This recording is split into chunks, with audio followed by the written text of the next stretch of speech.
السلام علیکم. آیا غواړئ د څو سوو کلونو ثواب په یو شپه کې ترلاسه کړئ؟ آیا غواړئ په لږ وخت کې او په لږه موده کې په میلیونونو نیکۍ ترلاسه کړئ؟ دا هر څه یوازې په یو شپه ترلاسه کولی شئ. دا شپه ده د لیلة القدر شپه. الله تعالی فرمایي لیلة القدر خیر من الف شهر.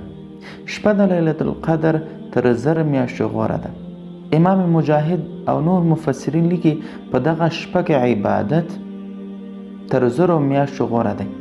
په دې معنی په دغه شپه کې عبادت کول د دغه ثواب د 83 د پاسه 83 کلونو سره برابر دی. او همداراز په دغه شپه کې الله عز وجل خپلو بندگانو ته بخښنه کوي.